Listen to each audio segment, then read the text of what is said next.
ਸੌਦਾ 9 ਉਹਨਾਂ ਨੇ ਭੇਜਿਆ ਸੀ, ਅਸੀਂ ਰਿਜੈਕਟ ਕਰਤੀਆਂ। ਉਸ ਤੋਂ ਬਾਅਦ ਉਹਨਾਂ ਨੇ 1.5 ਸਾਲ ਲਈ ਫਰੀਜ਼ ਦਾ 22 ਤਰੀਕ ਜਨਵਰੀ ਨੂੰ ਦਿੱਤਾ ਸੀ, ਉਹ ਵੀ ਜਥੇਬੰਦੀਆਂ ਨੇ ਫਰੀਜ਼ ਕਰਨ ਦਾ ਅਸੀਂ ਮਨਾ ਕਰਤਾ ਵੀ ਨਹੀਂ, ਸਾਨੂੰ ਇਹ ਤੁਹਾਡੀ ਜਿਹੜੀ ਆਈਡੀਓਲੋਜੀ ਹੈ ਜਾਂ ਤੁਹਾਡਾ ਇਹ ਪਲਾਨ ਆ ਸਾਨੂੰ ਨਹੀਂ ਚੰਗਾ ਲੱਗਦਾ। ਇਹ ਜੀ ਤਾਂ ਕਾਲ ਕਿਤੇ ਅਮਰੀਕਾ ਕੈਨੇਡਾ ਤੋਂ ਜਾਂ ਕਿਤੋਂ ਨਹੀਂ ਆਉਂਦੀ, ਚੰਦ ਤੋਂ ਆਉਣੀ ਸੀ ਕਾਲ ਜਿਹੜੀ ਇਹ ਇਹਨਾਂ ਨੇ ਪੌਣੇ 3 ਮਹੀਨੇ ਲਾਤੀ। ਵਰਲਡ ਵਾਚ ਕਰਨ ਤੋਂ ਬਾਅਦ ਵੀ ਜੇ ਸਰਕਾਰ ਨਹੀਂ ਸਮਝ ਰਹੀ ਵੀ ਇਹ ਆਮ ਲੋਕਾਂ ਦੀ ਆਵਾਜ਼ ਬਣ ਚੁੱਕੀ ਹੈ। ਵਪਾਰੀ ਵਰਗ ਕਦੀ ਕਿਸੇ ਘਾਟੇ ਵਾਲੇ ਕੰਮ ਨਹੀਂ ਸੌਦਾ ਕਰਦਾ, ਜਦੋਂ ਇਹਨੂੰ ਦੂਰ ਦਾ ਕਿਤੇ ਦਿਖਦਾ ਨਿਦੇਸ਼ ਉਹਦੇ 'ਚ ਇਹ ਕਬਜ਼ਾ ਕਰਨਾ ਚਾਹੁੰਦਾ। ਤੇ ਇਹ ਫੂਡ ਇੰਡਸਟਰੀ 'ਚ ਕਬਜ਼ਾ ਕਰਨਾ ਕੋਵਿਡ-19 ਜਿਹਨਾਂ ਨੇ ਸਿਖਾਇਆ। ਕੋਵਿਡ-19 ਜਦੋਂ ਲੱਗਿਆ 2020 ਜਦੋਂ ਲੱਗਿਆ ਵੀ ਸਾਰਾ ਕੁਝ ਬੰਦ ਹੋ ਗਿਆ, ਪਰ ਇੱਕ GDP ਜੇ ਬਚੀ ਤਾਂ ਉਹ ਇੱਕ ਫਾਰਮਿੰਗ ਦੇ ਉੱਤੇ ਬਚੀ ਜਾਂ ਇੱਕ ਫੂਡ ਪ੍ਰੋਡਕਟਸ ਦੇ ਉੱਤੇ ਬਚੀ ਆ। ਹਰਸ਼ਵਰਧਨ ਜਿਹੜੇ ਕਿ ਸਿਹਤ ਮੰਤਰੀ ਨੇ ਉਹ ਵੀ ਗੱਲ ਕਹਿ ਰਹੇ ਨੇ ਕਿ ਕਿਸਾਨੀ ਅੰਦੋਲਨ ਨਾਲ ਕਰੋਨਾ ਜਿਹੜਾ ਫੈਲ ਰਿਹਾ। ਮਾਨਯੋਗ BJP ਦੇ ਕੋਈ ਲੀਡਰ ਸੀਗੇ, ਉਹ ਕਹਿ ਰਹੇ ਆ ਵੀ 1000 ਜਥੇਬੰਦੀਆਂ ਨੇ, ਸਿਰਫ 35 ਜਥੇਬੰਦੀਆਂ ਨੇ ਜਿਹੜੀਆਂ ਇਹਦਾ ਵਿਰੋਧ ਕਰ ਰਹੀਆਂ ਨੇ ਇੰਡੀਆ ਦੇ ਵਿੱਚ। ਪਹਿਲਾਂ ਮੈਂ ਤੁਹਾਡੇ ਮਾਧਿਅਮ ਨੂੰ ਵੀ ਪੁੱਛਣਾ ਚਾਹੁੰਦਾ, ਉੱਥੇ ਵੀ ਪੁੱਛਿਆ ਵੀ 1000 ਜਥੇਬੰਦੀਆਂ ਕਿਹੜੀਆਂ ਜਿਹੜੀਆਂ ਜਨਵਰੀ 'ਚ ਪੈਦਾ ਹੋਈਆਂ, ਜਿਹੜੇ ਜਨਵਰੀ ਰਜਿਸਟਰਡ ਹੋਈਆਂ। ਵੀ 24 ਘੰਟੇ ਦੀ ਕਾਲ ਆ, ਜੇ ਇਸ ਤੋਂ ਬਾਅਦ ਸਾਡੀ ਗੱਲ ਨਹੀਂ ਸੁਣੀ ਜਾਂਦੀ ਤਾਂ ਅਸੀਂ ਆਪਣੇ ਸੀਜ਼ਨ ਤੋਂ ਬਾਅਦ ਜਿਹੜਾ ਸਾਡੇ ਹਾਰਵੈਸਟਿੰਗ ਸੀਜ਼ਨ ਆ, ਕਣਕ ਦੀ ਵਾਢੀ ਆ, ਇਸ ਤੋਂ ਬਾਅਦ ਫਿਰ ਕੋਈ ਤਕੜੀ ਕਾਲ ਲਵਾਂਗੇ।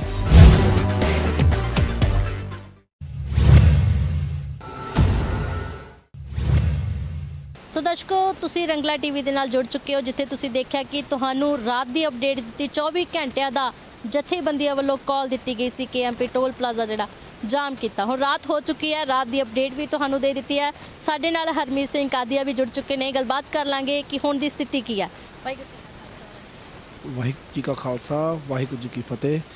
ਹੁਣ ਦੀ ਸਥਿਤੀ ਜੀ ਅਸੀਂ ਬੈਠੇ ਹਾਂ ਟੋਲ ਪਲਾਜ਼ਾ। ਜਿਹੜੀ ਸਾਡੀ ਕਾਲ ਆ 8 ਵਜੇ 10 ਤਰੀਕ ਨੂੰ ਸ਼ੁਰੂ ਹੋਣੀ ਸੀ ਤਾਂ 8 ਵਜੇ ਸਵੇਰੇ 11 ਤਰੀਕ ਨੂੰ ਖਤਮ ਹੋਣੀ ਹੈ। ਉਹਦੀ ਕਾਲ ਦੇ ਅਕੋਰਡਿੰਗਲੀ ਅਸੀਂ ਇਹ ਟੂਰ ਪਲਾਜ਼ਾ ਦੇ ਜਿਹੜਾ ਬਣਿਆ ਹੋਇਆ ਵੈਸਟ ਪਰਵੇਲੀਆ ਦੇ ਉੱਤੇ ਉਹਦੇ ਉੱਤੇ ਬੈਠੇ ਆ। ਤੇ ਤਿੰਨ ਜਗ੍ਹਾ ਤੇ ਆਪਣੇ ਪੁਆਇੰਟ ਬੈਠੇ ਆ। ਪਿੱਛੇ ਗਾਜ਼ੀਪੁਰ ਬੈਠੇ ਨੇ, ਇਹ ਬੈਠੇ ਆ ਤੇ ਟਿਕਰੀ ਬੈਠੇ। ਹਰਮੀਤ ਜੀ, ਤੁਸੀਂ ਦੇਖਿਆ ਕਿ ਅਸੀਂ ਇੱਕ ਪਾਸੇ ਟੋਲ ਪਲਾਜ਼ਾ ਘੇਰਿਆ ਹੋਇਆ, ਜਿਹੜੇ ਕਿ ਸਾਰਿਆਂ ਹੀ ਬਾਰਡਰਾਂ ਨੂੰ ਇਹ ਜਿਹੜਾ ਰੋਡ ਆ ਉਹ ਲੱਗਦਾ ਹੈਗਾ। ਜਿਵੇਂ ਤੁਸੀਂ ਦੱਸਿਆ ਕਿ ਪਲਵਲ ਤੇ ਗਾਜ਼ੀਪੁਰ ਵੀ ਘੇਰ ਲਿਆ ਹੈਗਾ, ਤਾਂ ਕੀ ਲੱਗਦਾ ਹੈਗਾ ਤਾਂ ਸਰਕਾਰ ਵੱਲੋਂ ਵੀ ਹੁਣ ਇੱਕ ਨਰਿੰਦਰ ਤੋਮਰ ਜੀ ਦੀ ਗੱਲ ਕਰਦੇ ਆ ਤਾਂ ਉਹਨਾਂ ਨੇ ਵੀ ਬਿਆਨ ਜਾਰੀ ਕਰ ਦਿੱਤਾ ਕਿ ਤੁਸੀਂ ਅੰਦੋਲਨ ਆ ਜਿਹੜਾ ਉਹ ਖਤਮ ਕਰਕੇ ਨਵੇਂ ਸਿਰੇ ਤੋਂ ਦੁਬਾਰਾ ਗੱਲ ਸ਼ੁਰੂ ਕਰਦੇ ਆ ਤਾਂ ਸਾਡੇ ਨਾਲ ਆ ਕੇ ਗੱਲਬਾਤ ਕਰੋ। ਤਾਂ ਉਹ ਵੀ ਗੱਲ ਜਿਹੜੀ ਸੋਧਾਂ ਤੇ ਆ ਕੇ ਕਰੋ। ਅਸੀਂ ਪਹਿਲਾਂ ਇਹ 4 ਘੰਟੇ ਲਈ ਰੋਕਿਆ ਸੀ, ਇੱਕ ਵਾਰੀ 12 ਘੰਟੇ ਲਈ ਰੋਕਿਆ ਸੀ, ਅੱਜ 24 ਘੰਟੇ ਲਈ ਰੋਕਿਆ। ਜਿਵੇਂ ਰੋਸ ਵੱਧਦਾ ਜਾਂ ਜਿਵੇਂ ਸਾਡੀ ਐਜੀਟੇਸ਼ਨ ਦਾ ਅਗਲਾ ਐਪੀਸੋਡ ਆਉਂਦਾ, ਉਹਦੇ ਅਕੋਰਡਿੰਗਲੀ ਅਸੀਂ ਇਹ ਪਲੈਨਿੰਗ ਕਰੀ ਜਾ ਰਹੇ ਹਾਂ। ਜਿਹੜੀ ਤੁਹਾਡੀ ਹੈਗੀ ਆ ਤੋਮਰ ਜੀ ਦਾ ਬਿਆਨ ਦੀ ਤੇ ਉਹਨਾਂ ਦੇ ਸੋਧਾਂ ਵਾਲੇ ਬਿਆਨ ਦੀ, ਉਹਦਾ ਆਨਸਰ ਅਸੀਂ 11 ਮੀਟਿੰਗ 'ਚ ਦੇ ਚੁੱਕੇ ਹਾਂ। ਇੱਕ ਗੱਲ ਤੇ ਉਹਨਾਂ ਨੂੰ ਪੁਆਇੰਟ ਬਾਈ ਪੁਆਇੰਟ ਦੱਸ ਚੁੱਕੇ ਹਾਂ। ਸੋਧਾ 9 ਉਹਨਾਂ ਨੇ ਭੇਜਿਆ ਸੀ, ਅਸੀਂ ਰਿਜੈਕਟ ਕਰਤੀਆਂ। ਉਸ ਤੋਂ ਬਾਅਦ ਉਹਨਾਂ ਨੇ 1.5 ਸਾਲ ਲਈ ਫਰੀਜ਼ ਦਾ 22 ਤਰੀਕ ਜਨਵਰੀ ਨੂੰ ਦਿੱਤਾ ਸੀ, ਉਹ ਵੀ ਜਥੇਬੰਦੀਆਂ ਨੇ ਫਰੀਜ਼ ਕਰਨ ਦਾ ਅਸੀਂ ਮਨਾ ਕਰਤਾ ਵੀ ਨਹੀਂ, ਸਾਨੂੰ ਇਹ ਤੁਹਾਡੀ ਜਿਹੜੀ ਆਈਡੀਓਲੋਜੀ ਹੈ ਜਾਂ ਤੁਹਾਡਾ ਇਹ ਪਲਾਨ ਆ ਸਾਨੂੰ ਨਹੀਂ ਚੰਗਾ ਲੱਗਦਾ। ਤੇ ਜਿਹੜੀ ਗੱਲ ਕਰਨ ਦੀ ਗੱਲ ਆ ਵੀ ਐਜੀਟੇਸ਼ਨ ਬੰਦ ਕਰੋ ਤੇ ਆ ਕੇ ਗੱਲ ਕਰੋ, ਅਸੀਂ 4.5 ਮਹੀਨੇ ਸਾਨੂੰ ਹੋ ਗਏ, 2.5 ਮਹੀਨੇ ਸਾਨੂੰ ਇਹਦੇ ਬੈਠੇ ਨੂੰ 22 ਤਰੀਕ ਤੋਂ ਬਾਅਦ ਹੋ ਚੁੱਕੇ ਆ। ਪੌਣੇ 3 ਮਹੀਨੇ ਦੇ ਨੇੜੇ ਤੇੜੇ ਹੋ ਜਾਣੇ ਆ। 22 ਤਰੀਕ ਨੂੰ ਜਾ ਕੇ ਇਹ ਅੱਜ 11 ਤਰੀਕ ਤੋਂ ਬਾਅਦ 10 ਦਿਨਾਂ ਬਾਅਦ 3 ਮਹੀਨੇ ਹੋ ਜਾਣੇ ਨੇ। ਉਹਨਾਂ ਨੇ ਪ੍ਰਾਈਮ ਮਿਨਿਸਟਰ ਨੇ ਸੀ, ਬਹੁਤ ਵੱਡਾ ਅਹੁਦਾ ਹੁੰਦਾ, ਪਾਰਲੀਮੈਂਟ 'ਚ ਬੋਲਿਆ ਸੀ ਵੀ ਇੱਕ ਕਾਲ ਦੀ ਦੂਰੀ 'ਤੇ ਆ, ਅਤੇ ਉਹ ਇੱਕ ਕਾਲ ਦੀ ਦੂਰੀ ਪੌਣੇ 3 ਮਹੀਨੇ ਦੀ। ਇਹ ਜੀ ਤਾਂ ਕਾਲ ਕਿਤੇ ਅਮਰੀਕਾ ਕੈਨੇਡਾ ਤੋਂ ਜਾਂ ਕਿਤੋਂ ਨਹੀਂ ਆਉਂਦੀ, ਚੰਦ ਤੋਂ ਆਉਣੀ ਸੀ ਕਾਲ ਜਿਹੜੀ ਇਹ ਇਹਨਾਂ ਨੇ ਪੌਣੇ 3 ਮਹੀਨੇ ਲਾਤੀ। ਅਤੇ ਇਹ ਸਿਰਫ ਅਤੇ ਸਿਰਫ ਲੋਕਾਂ ਨੂੰ ਡਰਾ ਧਮਕਾ ਕੇ, ਅਲੱਗ-ਅਲੱਗ ਲੈਂਗੁਏਜ ਵਰਤ ਕੇ ਅਤੇ ਉਹਨਾਂ ਦੇ ਏਜੰਡੇ ਤੋਂ ਵਿਖੇਵਾਂ ਦਿਖਾ ਕੇ ਆਪਣਾ ਐਜੀਟੇਸ਼ਨ ਨੂੰ ਫੇਲ ਕਰਨਾ ਚਾਹੁੰਦੇ ਸੀ। ਕਿਉਂਕਿ ਇਹਨਾਂ ਨੂੰ ਸਿਰਫ ਇੱਕੋ ਭਾਸ਼ਾ ਸਮਝ ਆਉਂਦੀ ਹੈ, ਇਲੈਕਟੋਰਲ ਪੋਲੀਟਿਕਸ। ਜਿਹੜੀ ਇਲੈਕਸ਼ਨ ਆ ਜਾਂ ਵੋਟ ਪੋਲੀਟਿਕਸ ਆ ਉਹੀ ਸਮਝ ਆਉਂਦੀ ਹੈ, ਉਸ ਤੋਂ ਇਲਾਵਾ ਇਹਨਾਂ ਨੂੰ ਕੋਈ ਗੱਲ ਨਹੀਂ ਸਮਝ ਆਉਂਦੀ। ਐਜੀਟੇਸ਼ਨ ਨੂੰ ਸਮਝ ਨਹੀਂ ਆ ਰਹੀ। ਆਮ ਲੋਕ ਉੱਠ ਕੇ ਸਾਡੀ ਸਰਕਾਰਾਂ ਦੇ ਉਲਟ ਖੜੇ ਕਿਵੇਂ ਹੋ ਚੁੱਕੇ, ਕਿਉਂਕਿ ਇਹ ਲਹਿਰ ਜ਼ਰੂਰ ਪੰਜਾਬ 'ਚ ਉੱਠੀ ਸੀ। ਪੰਜਾਬੀ ਪੁਰਾਣੀਆਂ ਲਹਿਰਾਂ ਦੇ ਵਿੱਚ ਵੀ ਪੰਜਾਬ ਮਸ਼ਹੂਰ ਆ ਵੀ ਇੱਥੋਂ ਹੀ ਲਹਿਰ ਉੱਠਦੀ ਹੈ, ਜਿਹੜੀ ਵੀ ਐਜੀਟੇਸ਼ਨ ਲਹਿਰ ਉੱਠਦੀ ਹੈ। ਪਰ ਇਹ ਅੱਜ ਇੰਡੀਆ ਲੈਵਲ ਜਾ ਚੁੱਕੀ ਆ, ਵਰਲਡ ਇਹਨੂੰ ਵਾਚ ਕਰ ਰਿਹਾ।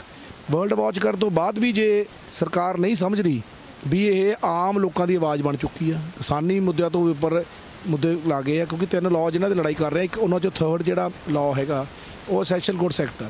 ਅਸੈਂਸ਼ੀਅਲ ਗੁਡਸ ਐਕਟ ਨੂੰ ਜੇ ਆਪਾਂ ਲਾਗੂ ਕਰਨ ਦੇ ਦਈਏ, ਜੋ ਇਹ ਕਰਨਾ ਚਾਹੁੰਦੇ ਆ ਵੀ ਕਿਵੇਂ ਮਰਜ਼ੀ ਕੋਈ ਭੰਡਾਰ ਕਰੇ ਅਤੇ ਜਿੱਥੇ ਮਰਜ਼ੀ ਵੇਚੇ, ਉਹ ਐਡਾ ਵੱਡਾ ਵਖਮਾ ਪਾ ਸਕਦਾ ਵੀ ਇੱਕ ਗਰੀਬ ਮਜ਼ਦੂਰ ਤੋਂ ਲੈ ਕੇ ਕਿਸਾਨ, ਬਿਜ਼ਨਸਮੈਨ, ਛੋਟਾ ਦੁਕਾਨਦਾਰ, ਛੋਟਾ ਵਪਾਰੀ ਜਿਹੜਾ ਅੱਜ 20-25 ਰੁਪਏ ਕਿਲੋ ਆਟਾ ਖਾ ਰਿਹਾ, 30 ਰੁਪਏ ਕਿਲੋ ਆਟਾ ਖਾ ਰਿਹਾ, ਉਹ 150 ਰੁਪਏ ਆਟਾ ਖਾਣ ਦੇ ਮਜਬੂਰ ਹੋ ਜਾਊਗਾ। ਜਿਵੇਂ ਕਿ ਆਮ ਸਬਜ਼ੀਆਂ ਫਲਾਂ 'ਚ ਆਪਾਂ ਦੇਖਦੇ ਹਾਂ, ਜਦੋਂ ਸੀਜ਼ਨ ਆਉਂਦਾ ਤਾਂ ਉਹ ਵਪਾਰੀ ਖਰੀਦ ਲੈਂਦਾ, ਉਸ ਤੋਂ ਬਾਅਦ ਆਪਣੀ ਮਰਜ਼ੀ ਨਾਲ ਉਹਨੂੰ ਮਹਿੰਗੇ ਰੇਟ ਦੇ ਉੱਤੇ ਵੇਚਦਾ, ਤਾਂ ਉਹੋ ਜਿਹੀ ਅਸਰ ਧਾਰ ਜੂਗੀ। ਕਿਉਂਕਿ ਫੂਡ ਇਹੋ ਜਿਹੀ ਚੀਜ਼ ਹੈ, ਉਹ ਹਰ ਬੰਦੇ ਦੀ ਜ਼ਰੂਰਤ ਹੈ। ਹਰ ਬੰਦੇ ਨੇ ਸਵੇਰੇ ਉੱਠ ਕੇ ਖਾਣਾ, ਸ਼ਾਮ ਨੂੰ ਬੱਚਿਆਂ ਨੂੰ ਖਿਲਾਉਣਾ, ਸ਼ਾਮ ਨੂੰ ਆਉਣਾ, ਤਾਂ ਇਹ ਇੱਕ ਰੀਜ਼ਨੇਬਲ ਰੇਟ 'ਚ ਚਾਹੀਦਾ, ਅਤੇ ਵਿਚਲਾ ਮਾਡਰਨ ਨਹੀਂ ਹੋਣਾ ਚਾਹੀਦਾ। ਅਤੇ ਜਿਹੜੇ ਫਾਰਮਰ ਆ ਉਹ ਖੇਤੀ ਕਰਦੇ ਆ ਸਿਰਫ ਆਪਣੀ ਜੀਵਿਕਤਾ ਜੀਣ ਵਾਸਤੇ, ਕੋਈ ਵੱਡੇ ਮਲਟੀ ਮਿਲੀਅਨਰ ਬਣਨ ਨੂੰ ਨਹੀਂ ਇੱਥੇ ਕੋਈ ਫਾਰਮਰ ਬਣਦਾ, ਨਾ ਕੋਈ ਵਰਲਡ 'ਚ ਬਣਿਆ, ਨਾ ਕੋਈ ਬਣਦਾ। ਅਤੇ ਇਹ ਸਿਰਫ ਆਪਣੀ ਜੀਵਿਕਤਾ ਜੀਣ ਨੂੰ ਇੱਕ ਸਾਧਨ ਬਣਿਆ ਹੋਇਆ ਖੇਤੀ ਦਾ। ਬਾਬਾ ਨਾਨਕ ਜੀ ਸਾਨੂੰ ਦੇ ਕੇ ਗਏ ਆ ਇਹ ਖੇਤੀ, ਉਹ ਅਸੀਂ ਕਰ ਰਹੇ ਹਾਂ। ਅਤੇ ਇਹ ਉਹਨੂੰ ਵਪਾਰ ਦੇ ਵਿੱਚ ਲੈ ਕੇ ਆਉਣਾ ਚਾਹੁੰਦੇ ਆ, ਵੀ ਵੱਡੇ ਇੰਡਸਟਰੀ ਦੇ ਵਿੱਚ ਵਪਾਰ ਦੇ ਵਿੱਚ ਆ ਜਾਏ, ਅਤੇ ਉਸ ਤਰੀਕੇ ਨਾਲ ਇਹ ਜਾ ਕੇ ਉਹਨਾਂ ਦੇ ਹੱਥ ਆ ਜਾਏ। ਕਿਉਂਕਿ 2030 'ਚ ਜਿਹੜੀ UNO ਦਾ ਜਾਂ WTO ਦਾ ਆਏ ਆ ਲੈਟਰਸ ਆਈਆਂ, ਜਾਂ ਕਹਿ ਲਓ ਵੀ ਉਹਨਾਂ ਦੀ ਰਿਸਰਚ ਆ, ਉਹ ਇਹ ਆ ਵੀ ਇਦੋਂ ਬਾਅਦ ਫੂਡ ਸਿਕਿਉਰਿਟੀ ਬਹੁਤ ਜ਼ਿਆਦਾ ਵੱਧ ਜਾਣੀ ਹੈ। ਪਾਪੂਲੇਸ਼ਨ ਦੇ ਹਿਸਾਬ ਨਾਲ ਇੰਡੀਆ ਪਾਕਿਸਤਾਨ 'ਚ ਪਾਪੂਲੇਸ਼ਨ ਜਿੰਨੀ ਹੈਗੀ ਆ, ਉਸ ਹਿਸਾਬ ਨਾਲ ਫੂਡ ਉਹਨਾਂ ਡਿਵੈਲਪ ਹੋਣਾ ਚਾਹੀਦਾ। ਗਲੋਬਲ ਵਾਰਮਿੰਗ ਦਾ ਵੀ ਇੱਕ ਰੀਜ਼ਨ ਹੋਊਗਾ, ਜੇ ਨਾਲ ਪ੍ਰੋਡਕਸ਼ਨ ਘਟੂਗੀ। ਉਹ ਸਾਰੀਆਂ ਗੱਲਾਂ ਵਪਾਰੀ ਵਰਗ ਨੂੰ ਪਹਿਲਾਂ ਪਤਾ ਲੱਗ ਜਾਂਦੀਆਂ ਨੇ। ਵਪਾਰੀ ਵਰਗ ਕਦੀ ਕਿਸੇ ਘਾਟੇ ਵਾਲੇ ਕੰਮ 'ਚ ਨਹੀਂ ਸੌਦਾ ਕਰਦਾ। ਜਦੋਂ ਇਹਨੂੰ ਦੂਰ ਦਾ ਕਿਤੇ ਦਿਖਦਾ ਹੁੰਦਾ ਦੇਸ਼, ਉਹਦੇ 'ਚ ਇਹ ਕਬਜ਼ਾ ਕਰਨਾ ਚਾਹੁੰਦਾ। ਅਤੇ ਇਹ ਫੂਡ ਇੰਡਸਟਰੀ 'ਚ ਕਬਜ਼ਾ ਕਰਨਾ ਕੋਵਿਡ-19 'ਚ ਇਹਨਾਂ ਨੇ ਸਿਖਾਇਆ। ਕੋਵਿਡ-19 ਜਦੋਂ ਲੱਗਿਆ, 2020 ਜਿਹਨੂੰ ਲੱਗਿਆ ਵੀ ਸਾਰਾ ਕੁਝ ਬੰਦ ਹੋ ਗਿਆ, ਪਰ ਇੱਕ GDP ਜੇ ਬਚੀ ਤਾਂ ਉਹ ਇੱਕ ਫਾਰਮਿੰਗ ਦੇ ਉੱਤੇ ਬਚੀ, ਜਾਂ ਇੱਕ ਫੂਡ ਪ੍ਰੋਡਕਟਸ ਦੇ ਉੱਤੇ ਬਚੀ ਆ। ਤਾਂ ਉਸ ਤੋਂ ਬਾਅਦ ਇਹਨਾਂ ਨੇ ਉਸ 'ਤੇ ਅਟੈਕ ਕਰਨਾ ਸ਼ੁਰੂ ਕਰਤਾ। ਕਰੋਨਾ ਦੀ ਗੱਲ ਕਰ ਰਹੇ ਹੋ, ਕਰੋਨਾ ਦੀ ਆੜ 'ਚ ਬਿੱਲ ਪਾਸ ਕਰਤੇ, ਤਾਂ ਹੁਣ ਵੀ ਹਰਸ਼ਵਰਧਨ ਜਿਹੜੇ ਕਿ ਸਿਹਤ ਮੰਤਰੀ ਨੇ, ਉਹ ਵੀ ਗੱਲ ਕਹਿ ਰਹੇ ਨੇ ਕਿ ਕਿਸਾਨੀ ਅੰਦੋਲਨ ਨਾਲ ਕਰੋਨਾ ਜਿਹੜਾ ਉਹ ਫੈਲ ਰਿਹਾ। ਦੇਖੋ, ਉਹ ਲੈਂਗੁਏਜ ਤਾਂ ਕਿੰਨੀਆਂ ਮਰਜ਼ੀ ਵਰਤਣਾ, ਅਸੀਂ ਨਹੀਂ ਗਲਤ ਲੈਂਗੁਏਜ ਵਰਤਣੀ ਗਲਤ ਉਹਨਾਂ ਨੂੰ ਆ। ਉਹ ਸਾਨੂੰ ਕਦੀ ਕਮਿਊਨਿਸਟ, ਕਦੀ ਖਾੜਕੂ, ਕਦੀ ਖਾਲਿਸਤਾਨੀ, ਕਦੀ ਅੱਤਵਾਦੀ, ਮਤਲਬ ਤਰ੍ਹਾਂ ਦੇ ਵਰਡ ਅੱਜ ਤੁਸੀਂ ਕਹਿੰਦੇ ਹੋ ਵੀ ਉਹ ਪਤਾ ਨਹੀਂ ਨਵਾਂ ਜਿਹਾ ਇੱਕ ਪਾਰਲੀਮੈਂਟ 'ਚ ਵਰਡ ਯੂਜ਼ ਕੀਤਾ ਸੀ, 9-1 ਵੀ ਉਹ ਯੂਜ਼ ਕਰ ਲਿਆ ਜਾਂ ਹੋਰ ਕਰ ਲਿਆ। ਉਹਨਾਂ ਦੀ ਭਾਸ਼ਾ ਹੋ ਸਕਦੀ ਹੈ, ਸਾਡੀ ਕਿਸਾਨ ਜਥੇਬੰਦੀ ਦੀ ਇਹੋ ਜਿਹੀ ਭਾਸ਼ਾ ਨਹੀਂ ਹੈ। ਅਸੀਂ ਆਵਾਮ ਦੇ ਨਾਲ ਆ, ਕਿਸਾਨਾਂ ਦੇ ਵਿੱਚੋਂ ਆਏ ਆ। ਅਸੀਂ ਭੈੜੀ ਭਾਸ਼ਾ ਨੂੰ ਅਸੀਂ ਕੀ ਕਰਨਾ, ਅਸੀਂ ਕਿਹੜਾ ਵੋਟਾਂ ਲੈਣੀਆਂ। ਜਿਹੜੀ ਭਾਸ਼ਾ ਉਹ ਵਰਤਦੇ ਆ, ਉਹ ਉਹਨਾਂ ਨੂੰ ਭਾਸ਼ਾ ਪੋਲੀਟੀਕਲੀ ਨਹੀਂ ਵਰਤਣੀ ਚਾਹੀਦੀ। ਜਿਹੜੇ ਆਵਾਮ ਦੇ ਵਿੱਚ ਆ ਕੇ ਉਹ ਨਹੀਂ ਫੈਸਲਾ ਲੈ ਰਹੇ, ਉਹ ਸਿਰਫ ਤੇ ਸਿਰਫ ਆਪਾਂ ਕਹਿ ਸਕਦੇ ਹਾਂ ਜਿਹੜਾ ਰਾਜ ਹੱਟ ਹੁੰਦਾ ਨਾ, ਰਾਜ ਹੱਟ ਦੇ ਵਿੱਚ ਫਸ ਗਏ ਵੀ ਰਾਜ ਸਾਡੇ ਕੋਲ ਆ, ਅਸੀਂ ਆਪਣੀ ਮਰਜ਼ੀ ਕਰਾਂਗੇ। ਬਸ ਇਸ ਦੇ ਵਿੱਚ ਉਹ ਕਾਨੂੰਨ ਗਲਤ ਬਣਾ ਬੈਠੇ ਅਤੇ ਰਾਜ ਹੱਟ ਲੈ ਕੇ ਉਹਨਾਂ ਨੂੰ ਬੈਠ ਜਾਓ। ਪਰ ਇਹ ਜਿਹੜੀ ਅੰਦੋਲਨ ਹੁੰਦੇ ਆਮ ਜਦੋਂ ਲੋਕ ਉੱਠਦੇ ਨੇ, ਇਹ ਵੱਡੇ ਤਖਤ ਹਿਲਾ ਦਿੰਦੇ ਆ। ਇਹ ਤਖਤ ਕੋਈ ਵੱਡਾ ਨਹੀਂ ਹੈ। ਜਦੋਂ ਸਰਕਾਰ ਨਾਲ ਗੱਲਬਾਤ ਹੋ ਰਹੀ ਸੀ ਤਾਂ ਉਦੋਂ ਵੀ ਤੁਸੀਂ ਕਿਹਾ ਕਿ 9 ਸੌਦਾ ਕਰਨ ਲਈ ਉਹ ਕਹਿ ਰਹੇ ਸੀਗੇ, ਤਾਂ ਕਿਹਾ ਨਹੀਂ ਕਿ ਜੇ 9 ਸੌਦਾ ਹੀ ਕਰਨੀਆਂ ਤਾਂ ਬਿੱਲ ਹੀ ਰੱਦ ਕਰ ਦਿਓ। ਬਿਲਕੁਲ 9 ਸੌਦਾ ਦੀ ਗੱਲ ਆਈ ਆ, ਮੁੜ ਕੇ ਆ ਕੇ ਉਹਨਾਂ ਨੇ ਫਰੀਜ਼ ਕਰਨ ਨੂੰ ਗੱਲ ਆਈ ਆ, 1.5 ਸਾਲ ਹੀ ਫਰੀਜ਼ ਕਰਨਾ ਵਾ। ਅੱਜ ਉਹ ਕਹਿੰਦੇ ਲਾਅ ਠੀਕ ਨੇ, ਜੇ ਕਹਿੰਦੇ ਅੱਜ ਉਹ ਕਹਿੰਦੇ ਆ ਤੁਸੀਂ ਗੱਲ ਹੀ ਨਹੀਂ ਕਰ ਪਾਏ, ਇਹ ਟੇਬਲ ਟਾਕ 'ਚ ਕਿਸਾਨ ਗੱਲ ਹੀ ਨਹੀਂ ਕਰ ਪਾਏ, ਇਹਨਾਂ ਨੂੰ ਗੱਲ ਹੀ ਨਹੀਂ ਆਉਂਦੀ। ਜੇ ਗੱਲ ਨਹੀਂ ਆਉਂਦੀ 9 ਸੌਦਾ ਕਿੱਥੋਂ ਲੈ ਲਈਆਂ? ਜੇ ਗੱਲ ਨਹੀਂ ਆਉਂਦੀ ਤਾਂ ਫਰੀਜ਼ ਦੀ ਕਿੱਥੋਂ ਗੱਲ ਹੋਊਗੀ? ਜੇ 11 ਮੀਟਿੰਗ 'ਚ ਕਿਸੇ ਕਿਸਾਨਾਂ ਨੂੰ ਪੁੱਛ ਕੇ ਨਹੀਂ, ਕਿਹੜੇ ਜਥੇਬੰਦੀ ਤੋਂ ਪੁੱਛ ਕੇ ਬਣਾਇਆ? ਅੱਜ ਮੇਰੀ ਡਿਬੇਟ ਸੀ ਨਿਊਜ਼ 18 ਦੇ ਵਿੱਚ, ਉੱਥੇ ਕਹਿ ਰਿਹਾ ਜਿਹੜੇ ਸਾਡੇ ਮਾਨਯੋਗ BJP ਦੇ ਕੋਈ ਲੀਡਰ ਸੀਗੇ, ਉਹ ਕਹਿ ਰਹੇ ਆ ਵੀ 1000 ਜਥੇਬੰਦੀਆਂ ਨੇ, ਸਿਰਫ 35 ਜਥੇਬੰਦੀਆਂ ਨੇ ਜਿਹੜੀਆਂ ਇਹਦਾ ਵਿਰੋਧ ਕਰ ਰਹੀਆਂ ਨੇ ਇੰਡੀਆ ਦੇ ਵਿੱਚ। ਪਹਿਲਾਂ ਮੈਂ ਤੁਹਾਡੇ ਮਾਧਿਅਮ ਨੂੰ ਵੀ ਪੁੱਛਣਾ ਚਾਹੁੰਦਾ, ਉੱਥੇ ਵੀ ਪੁੱਛਿਆ ਵੀ 1000 ਜਥੇਬੰਦੀਆਂ ਕਿਹੜੀਆਂ, ਜਿਹੜੀਆਂ ਜਨਵਰੀ 'ਚ ਪੈਦਾ ਹੋਈਆਂ, ਜਿਹੜੇ ਜਨਵਰੀ 'ਚ ਰਜਿਸਟਰਡ ਹੋਈਆਂ, ਜਿਹੜੀਆਂ ਪੋਰਟਫੋਲੀਓ ਲੈ ਕੇ ਪਿਛਲੇ 30 ਸਾਲਾਂ ਦਾ 20 ਸਾਲਾਂ ਦਾ ਕੰਮ ਕਰ ਰਹੀਆਂ ਨੇ। ਕੀ ਉਹ ਜਥੇਬੰਦੀਆਂ ਨਹੀਂ? 450 ਜਥੇਬੰਦੀਆਂ ਦਾ ਸਮੂਹ ਆ ਇੱਕ SKM, ਉਹਦੇ 'ਚੋਂ 40 ਮੈਂਬਰ ਜਾਂਦੇ ਆ ਗੱਲ ਕਰਨ, ਅਤੇ 40 ਨੂੰ 450 ਜਥੇਬੰਦੀਆਂ ਮੰਨਦੀਆਂ ਨੇ। ਉਹ ਇੱਕ ਸੰਗਠਨ ਚੱਲ ਰਿਹਾ, ਉਹ ਸੰਗਠਨ ਕੋਈ ਆਈਡੀਓਲੋਜੀ ਦਾ ਨਹੀਂ ਹੈ, ਅਲੱਗ ਆਈਡੀਓਲੋਜੀ ਦੇ ਲੋਕ ਨੇ ਉਹਦੇ ਵਿੱਚ, ਪਰ ਉਹ ਇੱਕ 3 ਕਾਨੂੰਨ ਅਤੇ 2 ਆਪਣੇ ਆਰਡੀਨੈਂਸ ਦੇ ਇਕੱਠੇ ਹੋਏ ਨੇ। ਤਾਂ ਵੀ ਇਹਨਾਂ ਨੂੰ ਮਹਿਸੂਸ ਹੋ ਰਿਹਾ ਵੀ ਅਲੱਗ ਆਈਡੀਓਲੋਜੀ ਦੇ ਲੋਕ ਇਕੱਠੇ ਕਿਵੇਂ ਹੋ ਗਏ ਅਤੇ ਇੱਕ ਲੜਾਈ ਕਿਵੇਂ ਲੜ ਰਹੇ ਆ। ਬਹੁਤ ਬਹੁਤ ਧੰਨਵਾਦ ਹਰਮੀਤ ਜੀ। ਕੋਈ ਮੈਸੇਜ ਦੇਣਾ ਚਾਹੋਗੇ? ਮੈਸੇਜ ਦੇਣਾ ਚਾਹੁੰਦੇ ਆ ਜੀ, ਜਿਹੜੇ ਹੁਣ ਸਾਡਾ ਸੀਜ਼ਨ ਆ, ਦੇਖੋ ਆਹ ਸਾਡੀ ਜਿਹੜਾ ਇੱਕ ਤਰ੍ਹਾਂ ਕਾਲ ਸੀਗੀ 24 ਘੰਟੇ ਦੀ, ਤਾਂ ਸੀ ਵੀ 24 ਘੰਟੇ ਦੀ ਕਾਲ ਆ। ਜੇ ਇਸ ਤੋਂ ਬਾਅਦ ਸਾਡੀ ਗੱਲ ਨਹੀਂ ਸੁਣੀ ਜਾਂਦੀ ਤਾਂ ਅਸੀਂ ਆਪਣੇ ਸੀਜ਼ਨ ਤੋਂ ਬਾਅਦ, ਜਿਹੜਾ ਸਾਡੇ ਹਾਰਵੈਸਟਿੰਗ ਸੀਜ਼ਨ ਆ, ਕਣਕ ਦੀ ਵਾਢੀ ਆ, ਇਸ ਤੋਂ ਬਾਅਦ ਫਿਰ ਕੋਈ ਤਕੜੀ ਕਾਲ ਦੇਵਾਂਗੇ, ਜਿਹੜਾ ਫਿਰ ਉਸ ਤਕੜੀ ਕਾਲ ਦੇਣ ਨੂੰ ਸਾਨੂੰ ਸਰਕਾਰ ਮਜਬੂਰ ਨਾ ਕਰੇ। ਡੈਮੋਕ੍ਰੈਟਿਕ ਵੇਜ ਤੱਕ ਅਸੀਂ ਸ਼ਾਂਤਮਈ ਅੰਦੋਲਨ ਚਲਾਉਂਦੇ ਰਹੇ ਹਾਂ ਅਤੇ ਸ਼ਾਂਤਮਈ ਚਲਾਉਣਾ ਚਾਹੁੰਦੇ ਹਾਂ, ਪਰ ਸਰਕਾਰ ਸਾਨੂੰ ਕਿਸੇ ਗੱਲ 'ਤੇ ਮਜਬੂਰ ਨਾ ਕਰੇ।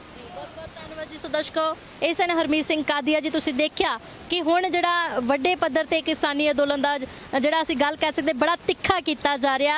ਸਮੇਂ-ਸਮੇਂ ਤੇ ਕਾਲਾਂ ਦਿੱਤੀਆਂ ਜਾਣਗੀਆਂ, ਜਿੱਥੇ ਸੰਸਦ ਦੀ ਵੀ ਗੱਲ ਕਰ ਰਹੇ ਨੇ ਕਿ ਸੰਸਦ ਮਾਰਚ ਵੀ ਕੀਤਾ ਜਾਊਗਾ, ਪਰ ਉਸ ਤੋਂ ਪਹਿਲਾਂ ਕਹਿ ਰਹੇ ਨੇ ਕਿ ਵਾਢੀ ਦਾ ਸੀਜ਼ਨ ਹੈ, ਉਹ ਸਾਨੂੰ ਨਿਪਟ ਜਾਣ ਦਿਓ, ਤਾਂ ਫਿਰ ਅੱਗੇ ਜਿਹੜੀ ਵੱਡੀ ਕਾਲ ਵੀ ਦਿੱਤੀ ਜਾਊਗੀ। ਮੋਰਚੇ ਦੀ ਕੀ ਰੂਪਰੇਖਾ ਹੁੰਦੀ ਆਉਣ ਵਾਲੇ ਸਮੇਂ 'ਚ ਤੁਹਾਨੂੰ ਜ਼ਰੂਰ ਦੱਸ ਦਿੱਤੀ ਜਾਵੇਗੀ। ਤਦ ਤੱਕ ਲਈ ਜੁੜੇ ਰਹੋ ਰੰਗਲਾ TV ਦੇ ਨਾਲ। ਧੰਨਵਾਦ।